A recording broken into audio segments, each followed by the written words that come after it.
அஸ்ஸலாமுஅலைக்கும் friends, நான் உங்கள் ஃபாய்ஸா. இன்றைக்கி காயல் சமையல் பகுதியில் நம்ம பார்க்க போகிறது சிம்பிளாகவும் அதே நேரத்தில் குவிக்காக செய்யக்கூடிய ஒரு ரசம். புளியை கரைக்கணுன்ற அவசியமும் இல்லை, ஆனால் அதை விட ருசியான ரசம் பற்றி தான் நம்ம இன்றைக்கி பார்க்க போகிறோம். இந்த வெயில் காலத்துக்கு ரொம்ப நல்லது. வாங்க இந்த சிம்பிளான ரசம் எப்படி செய்யலாம் அப்படின்றத பார்க்க போகிறோம். இப்போ ஒரு 2 தக்காளியை இந்த மாதிரி நல்லா பிளெண்ட் பண்ணிங்க. மிக்சியில் அரைச்சாலும் சரி, இல்லைன்னா சின்ன சின்ன பொடிஸாக கட் பண்ணி எடுத்துக்கலாம்.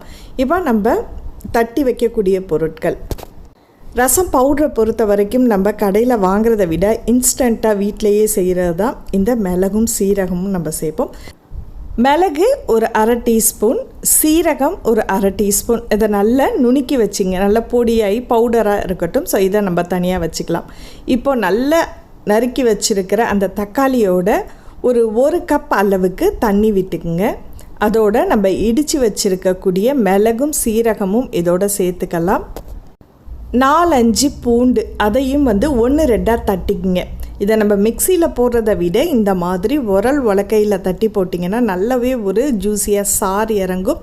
நம்ம மிக்சியில் போடும்போது அது ரொம்ப இதாகி நமக்கு சுவை மாறும். பச்சை மிளகாய் 1, அதையும் நல்லா தட்டிங்க. இந்த மாதிரி ஒவ்வொன்றத்தையும் நம்ம மிக்சியில் மொத்தமாக சேர்த்து அரைக்கிறத விட இந்த மாதிரி நீங்கள் தட்டி போட்டு சேர்க்கும்போது அந்த ரசம் பர்ஃபெக்டாக உங்களுக்கு ரொம்ப ருசி கொடுக்கக்கூடியது. இது கூட ஒரு 1/4 டீஸ்பூன் அளவுக்கு மஞ்சத்தூள், தேவையான அளவுக்கு உப்பு. இதை நம்ம இப்போ தாளிக்க போகிறோம். ஒரு கடாயில் 1 டீஸ்பூன் அளவுக்கு எண்ணெய் விட்டுங்க. எண்ணெய் காஞ்சதுக்கப்புறம் அதில் 1/4 டீஸ்பூன் கடுகு வெடிக்கட்டும். ஒரு 1/4 டீஸ்பூன் அளவுக்கு உளுத்தம் பருப்பு, இதுவும் கொஞ்சம் ஃப்ரை ஆகட்டும். அடுப்பை சிம்மில் வச்சிங்க. கார தேவைக்கு தாளிப்புக்கு தகுந்த மாதிரி ஒரு 2-3 காஞ்ச வத்தல், கருவேப்பிலை ஒரு கைக்குத்து அளவுக்கு, பெருங்காயத்தூள் ஒரு சிட்டிகை.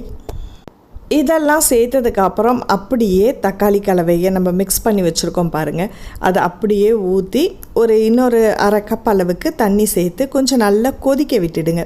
ஸோ புளி கரைசல் இதுக்கு தேவைப்படாது. தக்காளியோட புளிப்பு மட்டும் நமக்கு பத்தாது. அதுக்காக இதில் நம்ம எலுமிச்சை பழம் 1 சேர்க்க போகிறோம். ஸோ இப்போ நல்லா கொதி வந்துட்டு இருக்கும்போது நீங்கள் அதில் ஒரு எலுமிச்சை பழத்தை முழுசாகவே தாராளமாக சேர்த்தலாம். ஸோ அடுப்பை ஆஃப் பண்ணிவிட்டு நீங்கள் எலுமிச்சை பழத்தை கடைசியாக சேர்த்துங்க.